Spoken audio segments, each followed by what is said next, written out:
1993 ഇറങ്ങിയ മലയാളത്തിലെ ആദ്യത്തെ സൈക്കോ ത്രില്ലറായ മണിച്ചിത്രത്താഴിലൂടെയാണ് മലയാളി മനസ്സിൽ നാഗവല്ലി ഇടം നേടുന്നത്. മണിച്ചിത്രത്താഴ് എന്ന സിനിമയിലൂടെ മലയാളി മനസ്സിനെ സ്വാധീനിച്ച ആ തമിഴ് നർത്തകി നാഗവല്ലി. സുന്ദരമായ മുഖഭംഗിയും ആകർഷണീയമായ ശരീരവടിവും അലസമായ കാർക്കൂന്തലും എന്തിന് നാഗവല്ലിയെ പ്രണയിച്ചവർ പോലും ഇവിടെ സുലഭമാണ്. എന്നാൽ സിനിമയ്ക്ക് വേണ്ടി സൃഷ്ടിച്ചെടുത്ത ഒരു കഥാപാത്രം മാത്രമാണോ നാഗവല്ലി? അല്ല. ഈ വിവാദ നായിക സാങ്കല്പികമല്ല, സത്യമായിരുന്നു. 70കളിൽ ജീവിച്ചിരുന്ന ഒരു തമിഴ് നർത്തകി. എന്നാൽ സിനിമയിലെ ചതിക്കപ്പെട്ട നാഗവല്ലിയല്ല, അവൾ ജീവിതത്തിൽ ചതി വശമുള്ളവളാക്കിയവളാണെന്ന് ചരിത്രം നമുക്ക് പറഞ്ഞു തരുന്നു. യഥാർത്ഥ കഥകളിലേക്ക് നമുക്ക് പോകാം.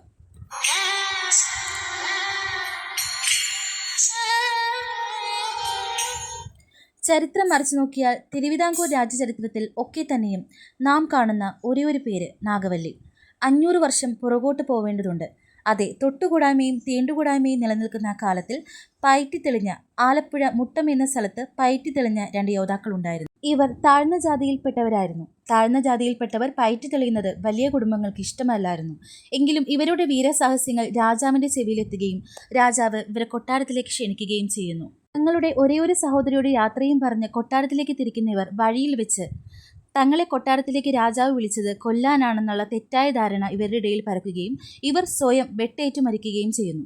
എന്നാൽ ഈ യോദ്ധാക്കളുടെ സഹോദരി കൊട്ടാരത്തിലെത്തുകയും രാജാവിനെ വിവരമറിയിക്കുകയും ചെയ്യുന്നു. രാജാവ് അതീവ ദുഃഖിതനാകുന്നു. താൻ കാരണമാണല്ലോ ഇത് സംഭവിച്ചത് എന്ന ദുഃഖത്തിൽ രാജാവ് ആ സഹോദരിക്ക് മുട്ടം ദേശത്ത് ഒരുപാട് സ്വത്തുക്കളും സ്ഥലങ്ങളും നൽകുന്നു. അങ്ങനെയാണ് താഴ്ന്ന ജാതിയിലെ ഒരു ഈഴവ കുടുംബത്തിന് ധാരാളം സ്വത്തുക്കൾ ലഭിക്കുന്നതും അവർ അവിടുത്തെ പ്രമാണികളാകുന്നതും. ആലുംമൂട്ടിൽ മേട എന്നിവിടം അറിയപ്പെട്ടു. ഇവിടെ നിന്നും 400 വർഷം പിന്നിടുമ്പോഴാണ് നാരായണി അമ്മയുടെ കാലഘട്ടം ആരംഭിക്കുന്നത്. രാജാവ് കൊടുത്തതിൻ്റെ 1000 മടങ്ങായിരുന്നു അപ്പോഴത്തെ ആലുംമൂട്ടിൽ മേടയിലെ ആസ്തി. ഈ കാലഘട്ടത്തിൽ വെച്ചാണ് നാരായണിയുടെയും കൊച്ചുകുഞ്ഞിൻ്റെയും ചാന്നാറിൻ്റെയും നാഗവല്ലിയുടെയും കഥകൾ ആരംഭിക്കുന്നത്.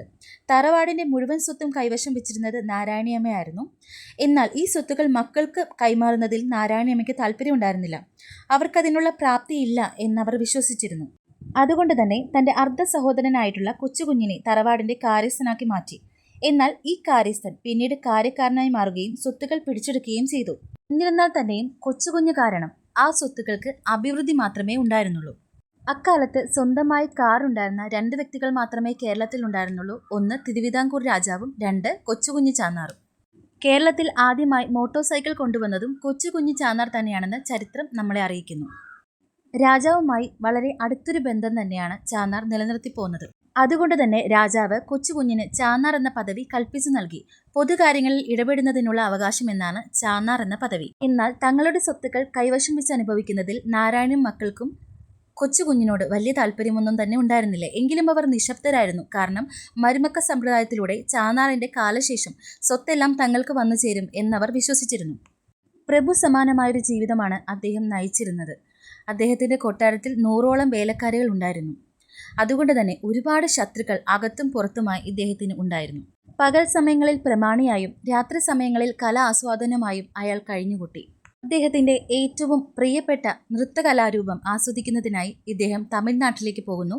അവിടെ വെച്ച് നാഗവല്ലി എന്ന തമിഴ് നർത്തകിയുമായി പരിചയത്തിലാകുന്നു. നാഗവല്ലി അതികഠിനമായ ദാരിദ്ര്യ കുടുംബത്തിലായതുകൊണ്ട് തന്നെ കൊട്ടാരത്തിലേക്കുള്ള ക്ഷണം അവൾ നിരസിച്ചില്ല. കൊട്ടാരത്തിലേക്ക് കൊച്ചുകുഞ്ഞിൻ്റെ കൂടെ അവളും പുറപ്പെടുന്നു. അങ്ങനെ കൊട്ടാരത്തിലെ സുഖ സൗകര്യങ്ങളിൽ മതിക്കുന്ന അവളുടെ അടുത്ത ലക്ഷ്യം കൊച്ചുകുഞ്ഞ് ചാന്നാറിനെ എങ്ങനെയെങ്കിലും വശീകരിക്കുക എന്നുള്ളതായിരുന്നു. ആ കാലയളവിൽ അദ്ദേഹത്തിന് 3 ഭാര്യമാരും മക്കളും ഉണ്ടായിരിക്കെ പോലും നാഗവല്ലിയുമായി യോജിച്ച് അവർക്ക് മക്കൾ ഉണ്ടാവുകയും നാഗവല്ലി ഒരു പത്നി സമാനമായ ജീവിതമാണ് അവർ നയിച്ചിരുന്നത്. എന്നാൽ ആ കാലയളവിൽ വന്ന രാമനാഥൻ എന്ന ആട്ടക്കാരനുമായി നാഗവല്ലി പ്രണയത്തിലാവുകയും അവർ ഒരുപാട് അടുക്കുകയും ചെയ്തിരുന്നു. എന്നാൽ ഇതൊന്നും ആ കാലയളവിൽ കൊച്ചുകുഞ്ഞ് ചാന്നാർ അറിഞ്ഞതേയില്ല. അങ്ങനെയാണ് ചാന്നാർ പുതിയൊരു നിയമത്തിന് തുടക്കമിട്ടത്. മരുമക്ക സമ്പ്രദായം മാറ്റി മക്ക സമ്പ്രദായത്തിന് അദ്ദേഹം തുടക്കം കുറിച്ചു. അങ്ങനെ നാരായണി അമ്മയും മക്കളും വളരെ ദുഃഖിതരായി. ചാന്നാറിൻ്റെ കാലശേഷം സ്വത്തുക്കൾ അനുഭവിക്കാമെന്നുള്ള അവരുടെ മോഹം അവിടെ നിലച്ചു. പിറ്റേ ദിവസം രാവിലെ കാണുന്നത് വെട്ടേറ്റ് മരിച്ചു നടക്കുന്ന ചാന്നാറിനെയാണ്. രാജാവുമായി വളരെ അടുപ്പത്തിലായതിനാൽ രാജാവ് നേരിട്ട് ഉത്തരവ് പുറപ്പെടുവിച്ചു. അതിനുശേഷം 3 ദിവസത്തിന് ശേഷം നാരായണിയുടെ മൂത്ത മരുമകൻ ശ്രീധരൻ പട്ടാളക്കാർ പിടിച്ചുകൊണ്ടുപോവുകയും പൊതുജനത്തിൽ തൂക്കിലേറ്റുകയും ചെയ്തു. കൊലക്കളത്തിലേക്ക് നടന്നു നീങ്ങുമ്പോൾ ശ്രീധരൻ പറയുന്നുണ്ടായിരുന്നു, ഞാനല്ല അത് ചെയ്തതെന്ന്. സത്യത്തിൽ തങ്ങളുടെ പ്രണയകഥ കൊച്ചുകുഞ്ഞ് അറിഞ്ഞതോടുകൂടി കൊച്ചുകുഞ്ഞിനെ വധിക്കുക എന്നതല്ലാതെ മറ്റൊരു വഴിയില്ല എന്ന് കണ്ട ഇവർ തന്നെയാണ് ആ ഒരു കൊലപാതകികൾ. പിന്നീട് എന്ത് സംഭവിച്ചു എന്നുള്ളത് അവ്യക്തമാണെങ്കിലും നാഗവല്ലിയുടെ ചതി സ്ഫടികം പോലെ വ്യക്തമായിട്ടുള്ള ഒന്നാണ്. എന്നാൽ സിനിമയിൽ ഈ കഥയ്ക്ക് തികച്ചും ഓപ്പോസിറ്റ് ആയിട്ടുള്ളൊരു കഥയാണ് നമുക്ക് കാണാൻ സാധിക്കുന്നത്. നമ്മളത് കണ്ട് ആസ്വദിക്കുകയും ചെയ്തു. മണിച്ചിത്രത്താഴ് എന്ന സിനിമയ്ക്ക് കാരണമായ നാഗവല്ലിയുടെ ഈ യഥാർത്ഥ സ്റ്റോറി അറിഞ്ഞിരിക്കുക. വീഡിയോ ഇഷ്ടമായെങ്കിൽ എല്ലാവരും സപ്പോർട്ട് ചെയ്യുക, ലൈക്ക് ചെയ്യുക, സബ്സ്ക്രൈബ് ചെയ്യുക. അപ്പോൾ അടുത്ത വീഡിയോ ആയിട്ട് വരുന്നത് വരെ ബൈ.